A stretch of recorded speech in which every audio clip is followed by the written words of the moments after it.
When your mother showed up at the ER tonight, I said quietly, "Did you already know what you were going to do?" Dr. Claire Monroe didn't answer. Her hands trembled just slightly, the only sign of emotion she ever allowed herself in front of the staff. The trauma bay smelled of antiseptic and adrenaline. On the table lay a woman half-conscious, covered in bruises and the sour stench of alcohol. Claire's eyes flicked to the monitor, then back to the face she hadn't seen in 15 years. "I have 10 minutes, she whispered. 15 years earlier, I'd found Claire behind a Walmart dumpster in Denver, shivering under an oversized hoodie, her ribs sharp against her skin. She'd been 16, abandoned after her father's death by a mother who chose vodka over her own child. That night, when she saw me, an old woman who refused to stop searching, she just said one word, "Grandma."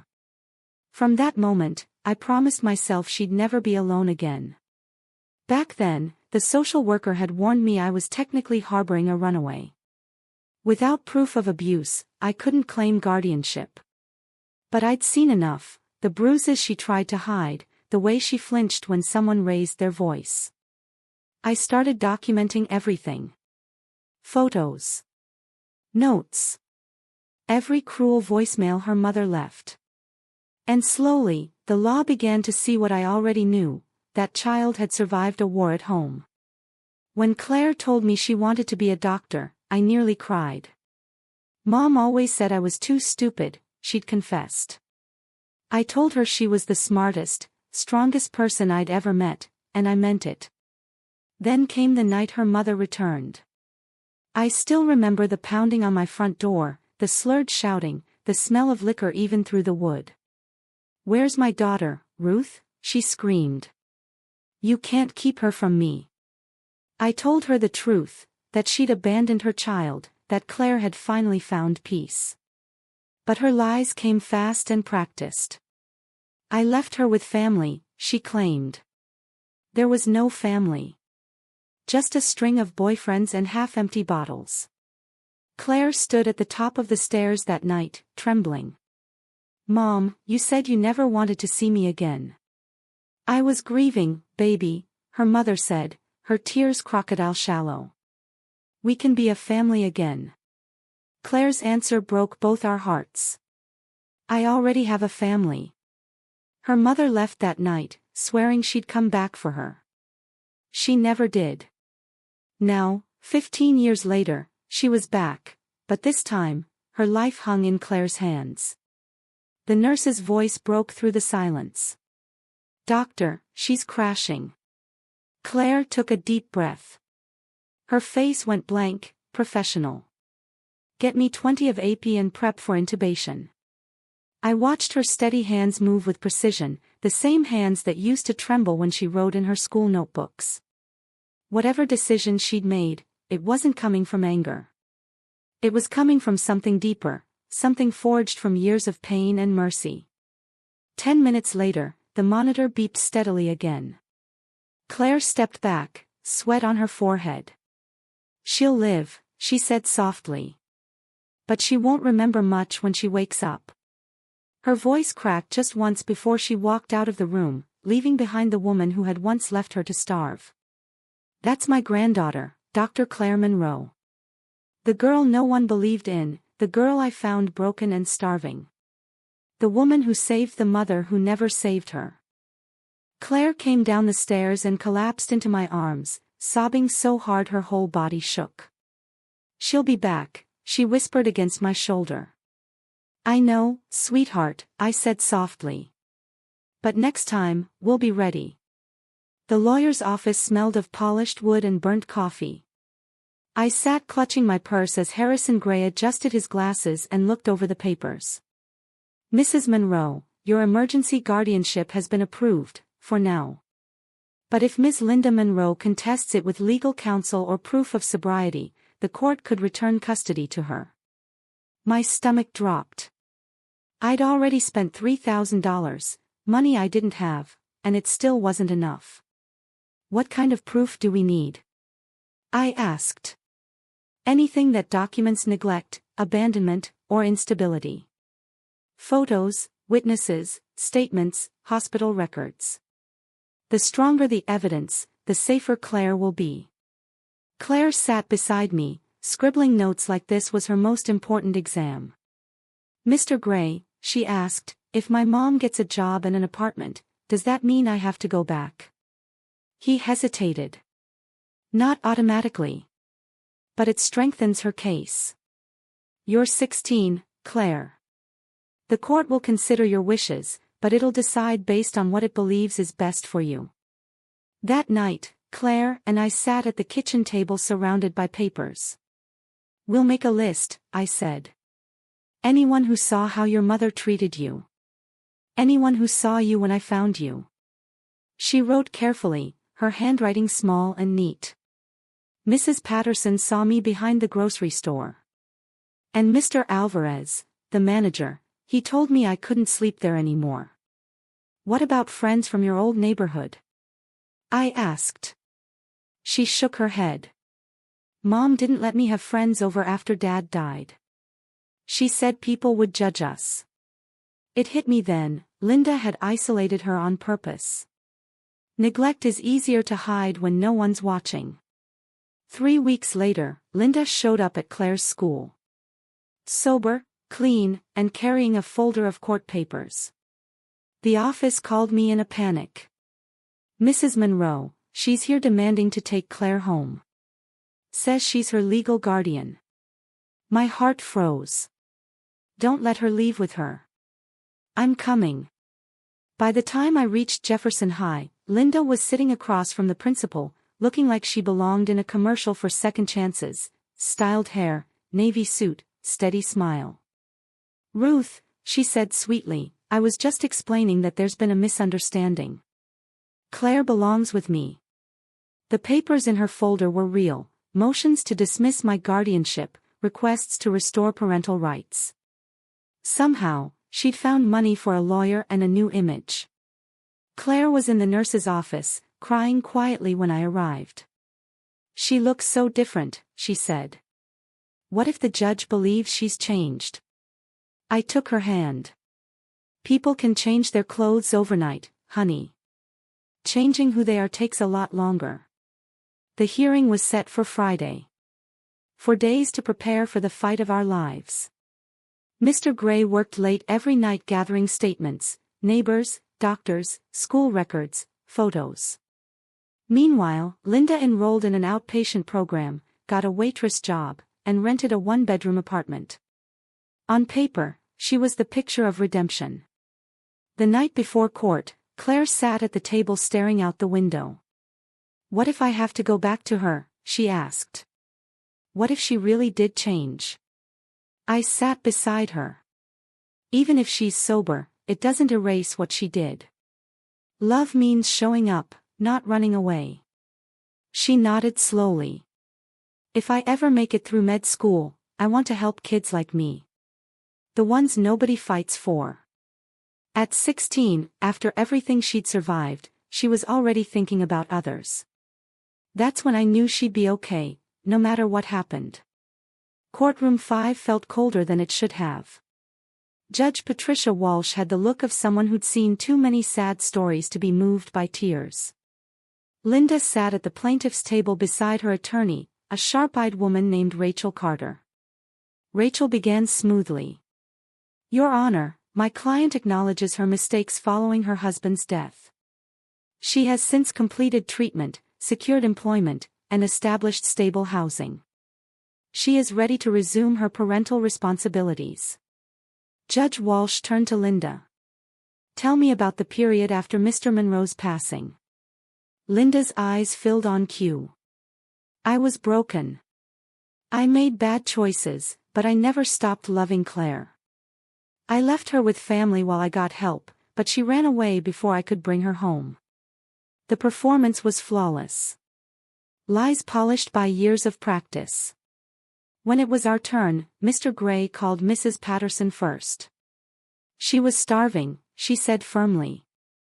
That girl looked like she hadn't eaten in days. Then came Mr. Alvarez, the store manager. I saw her sleeping behind the building, asking people for food. I told her to go somewhere safe. Mrs. Baker, the school counselor, described how Claire's grades and confidence soared after moving in with me. And finally, Dr. Martinez testified that Claire had been malnourished and suffering from trauma when she was first examined. Then came the hardest moment, Claire's testimony. She walked to the stand with her chin high, her voice calm but trembling around the edges. After my dad died, she said, my mom started drinking. She'd bring home men I didn't know. Sometimes she'd forget to buy food. One day she packed my things and left me at a motel with $30. She said she couldn't stand looking at me because I reminded her of him. That sentence landed like a thunderclap. The judge's pen stopped moving. When Linda's lawyer tried to twist her words, Claire stayed steady, honest, and heartbreakingly composed. 4 hours later, Judge Walsh returned with her decision. This case pits rehabilitation against history, she began. While Ms. Monroe has made commendable progress, the evidence of prior neglect is overwhelming. For now, custody will remain with Mrs. Monroe for 1 year, with supervised visitation for Ms. Monroe contingent on continued sobriety and parenting classes. It wasn't permanent, but it was enough. Claire was safe. Outside, Linda caught up with us in the parking lot. Her new poise cracked. This isn't over, she hissed. She's my daughter. Blood is thicker than water. Claire met her gaze, steady and clear. Blood doesn't make someone family, Mom. Love does. It was the last time she saw her mother for 15 years. 2 years later, Claire Monroe graduated valedictorian of Jefferson High and earned a full scholarship to the University of Colorado. The night before she left for college, we sat on the back porch watching the sky fade to gold. Grandma, she said softly, what if I'm not good enough for medical school? I smiled through the lump in my throat. You've already survived harder things, sweetheart. You belong anywhere you decide to be. I looked at this remarkable young woman who had survived abandonment, homelessness, and a brutal custody battle that could have shattered her completely. Instead, she had turned her pain into purpose, her trauma into determination. Claire, I said softly, you've already lived through things that would break most people. Medical school will challenge you, but it won't be harder than what you've already overcome. She leaned her head on my shoulder, just like she used to when she was 16 and scared of the world. I keep thinking about that night in the motel, she whispered. When Mom left me there. I was so terrified and alone. But even then, I remember promising myself that one day I'd help people who felt that hopeless. I squeezed her hand. And now you're going to do exactly that. The first year of college was rough. Claire called me every Sunday night, sometimes crying from exhaustion, sometimes venting about organic chemistry or physics, but never once talking about quitting.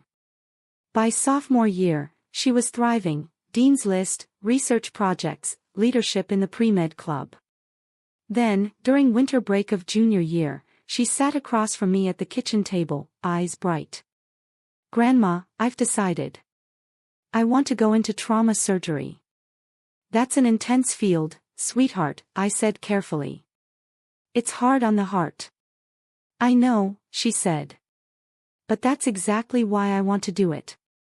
I understand what it feels like when your whole world falls apart in an instant.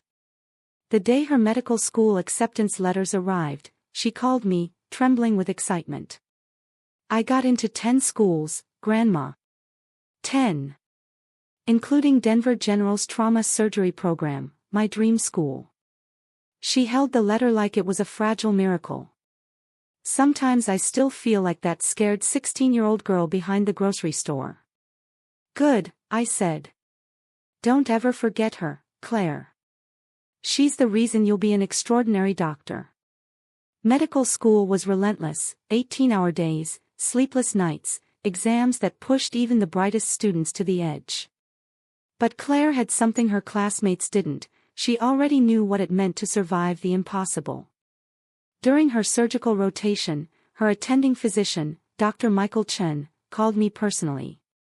Mrs. Monroe, he said, I've been teaching for 15 years, and I've never seen a student with Claire's mix of skill and empathy. She's remarkable. Years later, on residency match day, Claire called me sobbing with joy. Denver General took me. Trauma surgery, Grandma. It's official. 5 years of hard work ahead, I teased. And then you'll finally be Dr. Monroe. She laughed. You always believed I'd make it. Even when I didn't.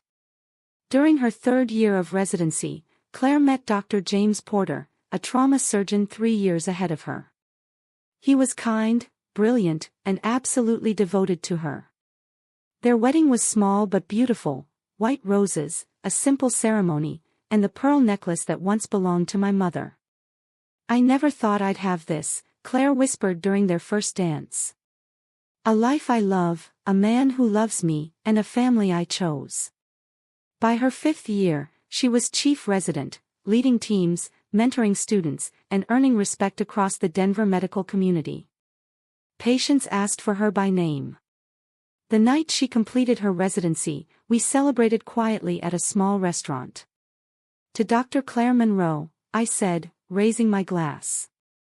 You've made every struggle worth it. She smiled through tears. Do you remember what you said to me when I first came to live with you? You said, you'll never be abandoned again. You kept that promise, Grandma. 3 months later, everything changed. It was 3 a.m. when my phone rang. Claire's voice trembled on the other end. Grandma, she's here. My mother. She's in my trauma bay, and she's dying. I bolted upright. What do you mean, she's there?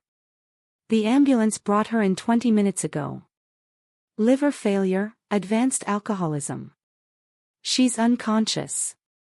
By the time I reached Denver General, Claire was sitting in a quiet consultation room, still in her scrubs, staring at her trembling hands. She's barely alive, Claire said. End-stage liver disease, severe malnutrition, untreated diabetes. Dr. Martinez says maybe 6 hours if we don't intervene. And if you do? Maybe a few weeks. But she's not eligible for a transplant. Her body's too far gone. I could see the storm behind her calm. Have you talked to her? She hasn't woken up yet. But they found her belongings, an expired license, a few dollars, and this. She handed me a worn photo of Daniel and Claire, creased from years of handling. There was also a folded newspaper clipping, local student earns medical school scholarship. My breath caught. She kept it. Claire nodded. After everything, she still kept track of me. When Linda finally regained consciousness, her voice was faint but her eyes were sharp. She's asking for you, Dr. Martinez said gently. I watched as Claire stepped into the room, every inch the poised surgeon, but her face betrayed the child beneath. Linda reached for her weakly. I'm sorry, she rasped. For everything. Leaving you was the worst mistake of my life. Tears ran down Claire's cheeks. You hurt me more than anyone ever could. But I still wish you hadn't given up on yourself. Later, Claire turned to me. She apologized, Grandma. She said she was proud of me. That she'd been following my career. How do you feel? I asked. She hesitated. Sad. Angry. But also, lighter. I finally know she didn't forget me. Dr. Martinez returned. Claire, her condition's worsening. We can start dialysis, it might buy her some time. Claire thought for a long time before speaking. Do it. I don't expect it to save her. I just need to know I tried. Even after what she did. I asked softly. She was a terrible mother, Claire said.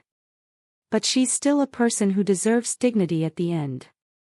For 2 days, Claire worked beside the team to stabilize Linda. Against all odds, her mother rallied enough to speak. Claire, She whispered, voice trembling, I need to tell you something before it's too late. Claire pulled up a chair. You should rest, Mom. No. You need to know the truth. Your father, he didn't die the way you think he did. I felt my blood run cold. What are you talking about? Claire asked. Dad had cancer. He did, Linda said, but that's not what killed him. When the medical bills piled up, he got involved with dangerous people through his construction work, money laundering, off-the-books jobs. He thought he could pay for the treatments and then walk away. But when the cancer came back and he couldn't work, he couldn't pay them back. They came after us. Tears filled her eyes. He tried to protect us, Claire. That's why he disappeared so suddenly, he was trying to keep us safe. And when he died, I couldn't handle the guilt. I drank to forget. I left because I thought you'd be safer without me. The room was silent except for the steady beep of the monitors. Claire sat motionless, tears streaking her face. All this time, she whispered, I thought you didn't love me. But you were running from something else. Linda's voice cracked. I loved you every day, even when I couldn't show it. Hours later, Linda slipped into unconsciousness for the last time, her daughter's hand clasped in hers. When the monitors finally fell silent, Claire sat quietly, tears running down her face, not just for what she'd lost, but for what she'd finally understood. She didn't forgive everything that night. But she found peace in knowing that love, however broken, had been there all along. Claire Monroe stood by the hospital bed, watching the heart monitor's steady pulse of green. Her mother, Linda, looked impossibly fragile under the pale sheets, thin, gray, her breath shallow. They killed him, Claire, Linda whispered, her voice cracking. They made it look like a complication from the cancer. But they killed your father. Claire's head snapped up. That's impossible. Dr. Martinez said Dad's organs shut down from the chemo. The doctors didn't know what to look for.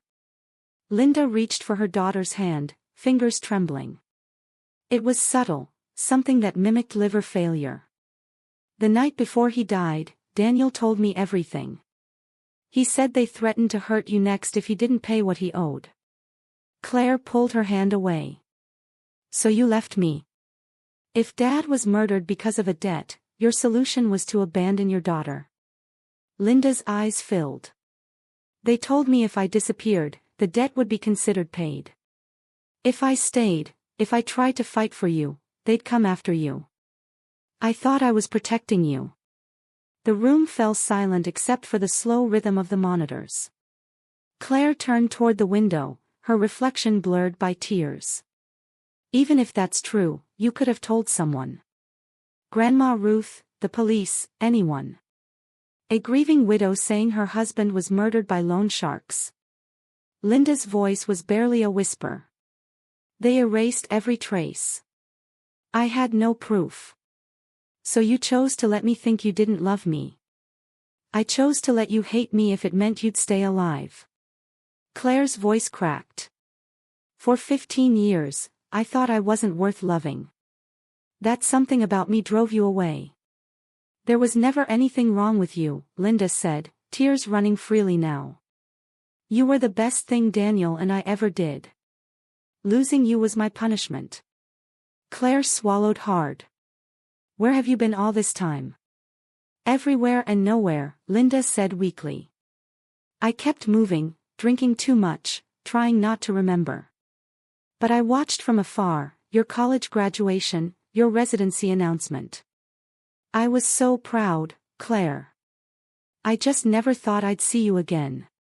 Dr. Rebecca Martinez entered the room quietly, checking the monitors. Claire, may I speak with you outside? Your mother's liver is failing again. Claire followed her into the hallway, numb. When she returned, Linda was struggling to sit up, clutching a small hospital bag. There's something you need to know, Linda said, forcing the words out. A safety deposit box at First National. Number 247. The keys taped under the soap dispenser in my bathroom. What's in it? Claire asked. Everything your father collected, documents, names, bank transfers, recordings. He was going to go to the authorities before they got to him. If something happens to me, that evidence is your protection. Claire sank into the chair, her mind spinning. Mom, why now? Because one of them was here yesterday, Linda rasped. Middle-aged man, expensive suit. Said he was from an insurance company asking about family benefits. But I recognized his voice. It was Anthony Marchese, the enforcer Daniel owed money to.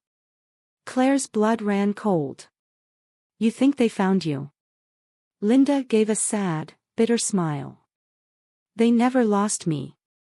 If they're asking about you, it means they're deciding whether the debt is really paid. Her breathing grew ragged. Be careful, Claire. These people don't forgive. They erase. When the machines went silent 20 minutes later, Claire held her mother's hand until it grew cold. She hadn't forgiven her, but grief and understanding had fused into something more complicated, truth. 3 days later, she and her grandmother, Ruth Monroe, found the safety deposit key exactly where Linda said it would be.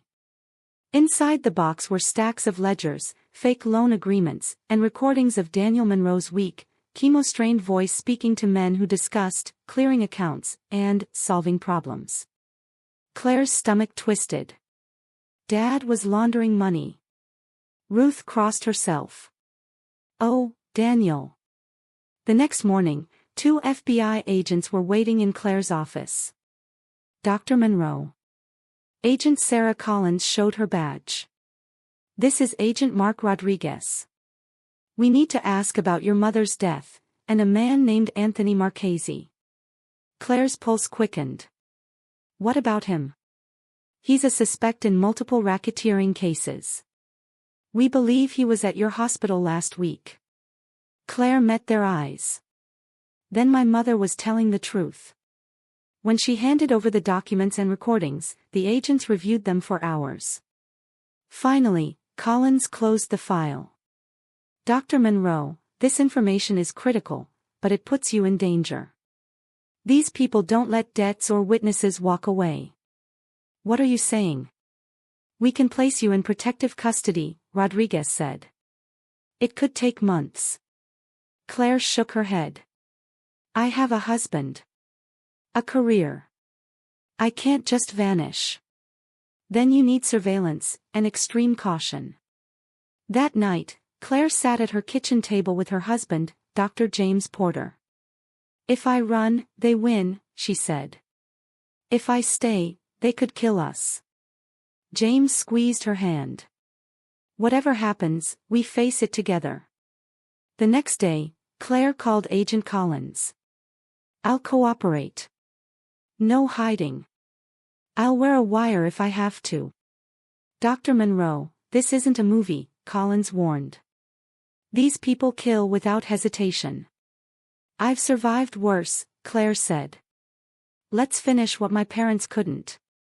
2 weeks later, as she was leaving the hospital late at night, a black sedan pulled up beside her. Dr. Monroe, the man said smoothly. Anthony Marchese. I knew your father. Claire's pulse thundered in her ears. I don't think we've met. Oh, you've inherited more from him than you realize. He smiled thinly. Your father made some bad choices. Choices that come with consequences. She forced a calm smile, every instinct screaming. What kind of consequences? The kind that don't die with the man who owed the debt. She climbed into his car, knowing the recording device hidden in her coat was live, capturing every word that might finally expose her father's killers. And as the city lights blurred past, Claire understood something chilling. She wasn't just fighting for justice. She was fighting to survive the legacy her parents left behind. The drive felt endless. The city lights had vanished, replaced by dark industrial blocks and the orange glow of street lamps. Claire Monroe's heartbeat echoed louder than the tires on the cracked asphalt. When your father couldn't pay it back, Anthony Marchese said from the driver's seat, we had to protect our investment. Claire gripped her bag tighter. How much money are we even talking about? 200,000 principal, he said easily, as if discussing a mortgage, plus 15 years of compound interest, 30% a year. That's about 800 grand, give or take. Her breath caught, but she forced her voice to stay calm. I'm a doctor, not a millionaire. I don't have that kind of money.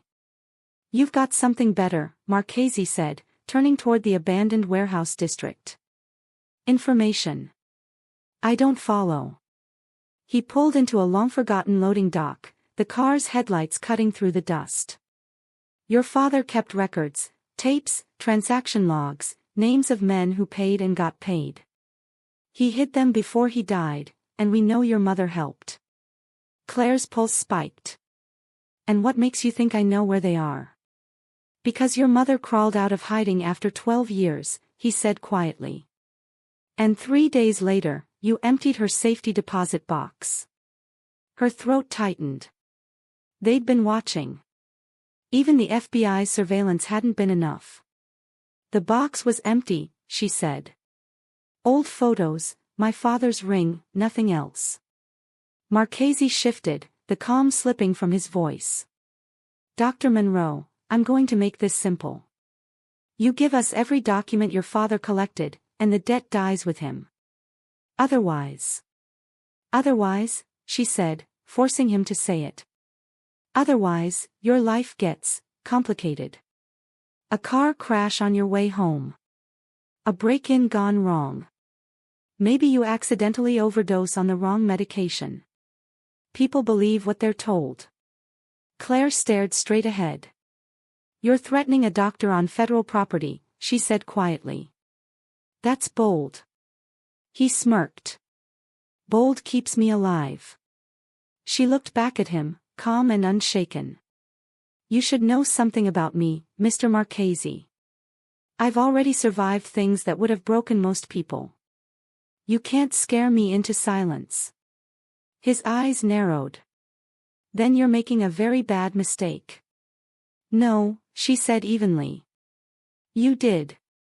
You murdered my father, destroyed my mother's life, and left me to grow up believing I wasn't worth staying for.